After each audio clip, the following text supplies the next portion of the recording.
अस्सलाम दोस्तों, मैं हूं साजिद महमूद ताहिर और आप देख रहे हैं चैनल वीज़ा बेस। आज के प्रोग्राम में बहुत मुख्तसर प्रोग्राम है। इसमें शामिल हैं एक बहुत ही गुड न्यूज़ वर्क परमिट के हवाले से, और इसके अलावा आपके सवालात के जवाबात हैं। तो जनाब, सबसे पहले हम आते हैं वर्क परमिट के हवाले से। जो पाकिस्तान के मिनिस्टर ओवरसीज़ हैं और साजिद हुसैन तूरी साहब, उन्होंने ये कहा है कि वो 10 लाख जो है वर्कर्स को बाहर भेजने का प्लान कर चुके हैं। 10 लाख स्किल्ड और नॉन स्किल्ड वर्कर जो है वो बाहर जाएंगे। इस सिलसिले में कुछ काम शुरू हो चुका है। तो उन्होंने कहा है कि एक अपने इंटरव्यू में कि सऊदी अथॉरिटीज़ जो है बहुत जल्द वो पाकिस्तान का दौरा करने जा रही हैं, और इस दौरान वो वर्क परमिट्स जो हैं वो इशू करेंगी और नए एग्रीमेंट साइन करेंगी। नए एग्रीमेंट जो है वो दीगर 49 यानी कि टोटल 50 ममालिक में जो है वो एग्रीमेंट साइन होने जा रहे हैं। उन्होंने बताया है कि इनमें जो बड़े मुल्क हैं उनमें जर्मनी, ग्रीस यानी यूनान और रोमानिया ये शामिल हैं। और इसके अलावा ये कहा गया है कि जनाब, जो टेक्निकल ट्रेनिंग से लोग पास आउट होंगे, जो इस्लामाबाद में टेक्निकल ट्रेनिंग का अदारा मौजूद है, वहाँ से जो टेक्निकल ट्रेनिंग हासिल करेंगे वो एलिजिबल होंगे सऊदी अरब के लिए, सऊदी अरब के वीज़ा के लिए फौरी तौर पर। और इसके अलावा जो आने वाले एग्रीमेंट्स हैं उनमें भी शामिल होंगे। इसके अलावा कहा गया कि जापान ने रिसेंटली स्किल्ड वर्कर को, पाकिस्तानी स्किल्ड वर्कर को वीज़े जारी करने शुरू कर दिए हैं। तो इसके अलावा जनाब ने यह भी कहा है कि साउथ कोरिया को भी 10,000 पाकिस्तानी वर्कर्स की ज़रूरत है। तो इस सिलसिले में वो भी इसको रिक्रूटमेंट करने का प्लान कर रहे हैं। बहुत अच्छी न्यूज़ आ रही हैं। जो दीगर कंट्रीज़ हैं जहां Pakistani workers, skilled workers, non skilled workers जाना चाहते हैं, तो उनके लिए अभी रास्ते बहुत सारे मुल्कों में खुल चुके हैं, सिर्फ एक मुल्क में नहीं है। और जर्मनी और रोमानिया जो है उनमें जो उनके साथ जो एग्रीमेंट होना है वो इन प्रोग्रेस है, और जो प्रोफेशनल असिस्टेंस है वो प्रोवाइड की जा रही है। इसके अलावा जो लेबर के हवाले से वीज़े हैं वो पुर्तगाल और ग्रीस के साथ भी एग्रीमेंट किया जा रहा है। तो जनाब, ये थी जो न्यूज़ वर्क परमिट के हवाले से। यानी कि जो बड़े ममालिक हैं जिनमें जापान मौजूद है, जापान स्टार्टेड ऑलरेडी कर दिया है। सऊदी अरब जो है वो उनकी जो वफूद हैं वो आ रहे हैं, और आते ही उन्होंने वीज़े इशू कर देने हैं। और जो लोग ख़ास तौर पर स्किल्ड वर्कर हैं, जो ट्रेनिंग सेंटर से डिप्लोमास लेकर आ रहे हैं, जिनके पास कुछ वर्क एक्सपीरियंस मौजूद है, वो फौरी तौर पर उनकी रिक्रूटमेंट हो जाएगी। इसके अलावा जो है वो बता चुका हूँ कि कोरिया को भी 10,000 लोगों की डिमांड है, और दीगर ममालिक जो हैं, ग्रीस है, पुर्तगाल है, जर्मनी है और वगैरह वगैरह 50 मुल्कों तक जो है वो एग्रीमेंट साइन हो जाएंगे।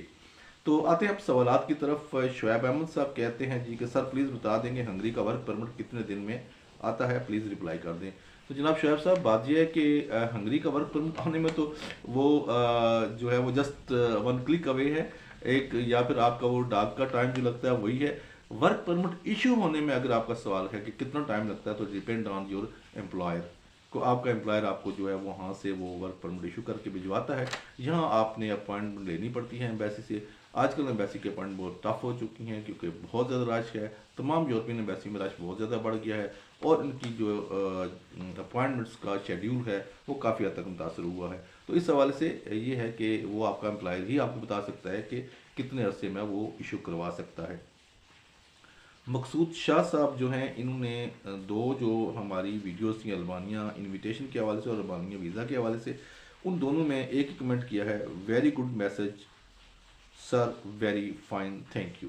जनाब, आपकी बहुत शुक्रिया कि आपने टाइम निकाल कर हमारी वीडियोस देखी और उसको सराहा, थैंक यू सो मच। असन जमान साहब कहते हैं जी सर मुझे घुटने की सर्जरी का बोला गया है। इन्होंने जो कमेंट किया है हमारी यूके की वीडियो पे किया है, जो मेडिकल वीज़ा है उस हवाले से। तो उन्होंने कहा कि सर मुझे घुटने की सर्जरी का बोला गया है, तो क्या ये सर्जरी मैं यूके से करवा सकता हूँ? मेरे पास सारी रिपोर्ट्स मौजूद हैं, एमआरआई भी है, और क्या मुमकिन है कि मैं यूके से ऑपरेट करवा सकूँ? हसन जमान साहब बहुत शुक्रिया। दरअसल जो मेडिकल का वीज़ा होता है उसमें कहीं रुकावट नहीं होती, लेकिन जो बुनियादी इमिग्रेशन की रिक्वायरमेंट्स हैं वो पूरी करना ज़रूरी होती हैं। और अगर आप सर्जरी के लिए जाना चाहते हैं तो उसके लिए यहाँ से आपको चाहिए कि यूके के किसी हॉस्पिटल को यहाँ से अपना रिकमेंडेशन लेटर बनवा दें, अपने किसी हॉस्पिटल से जहाँ से आप अपना इलाज करवा रहे हैं, यहाँ से वो जो है वो एक रिकमेंडेशन लेटर भेज देंगे आपको यूके में। तो यूके से आपकी अपॉइंटमेंट बन के आएगी। ना सिर्फ अपॉइंटमेंट बन के आए बल्कि आपकी सर्जरी पर कितनी कास्ट आती है उसका सारा शेड्यूल उनके पास होगा। कितने दिन आप हॉस्पिटल में रहेंगे, कितने दिन उसके बाद आपको ट्रैवल की इजाज़त नहीं होगी, सफ़र नहीं कर सकेंगे, वो सारा जो एक्सपेंस है वो आपने सबूत करना है कि आप कहाँ से पूरा करेंगे।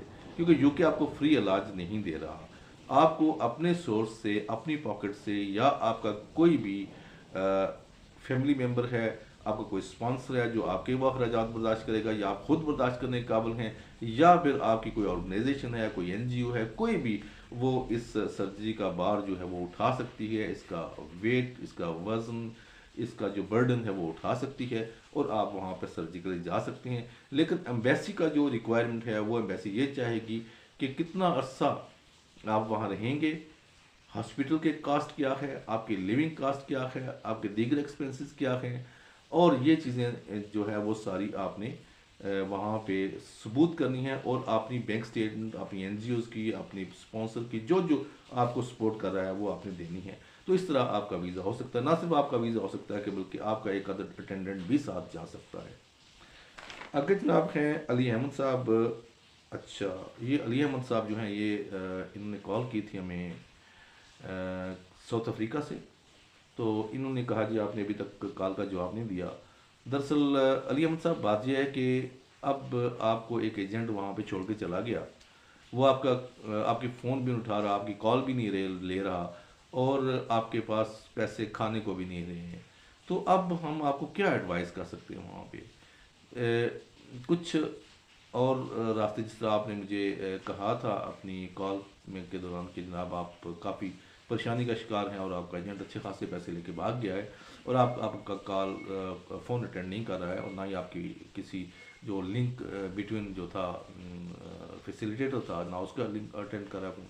तो देखिए बात यह है कि अगर आपके पास कोई फंड्स होते तो हम ये कहते हैं कि एडवाइस कर देते कि आप किसी और कंट्री में जा सकते हैं, वहाँ पे चले जाएं। लेकिन अनफॉर्चुनेटली चूँकि आपकी सिचुएशन ऐसी है तो मैं आपको ये एडवाइस करूँगा कि आप वापसी का टिकट कराएं और पाकिस्तान आ जाएं।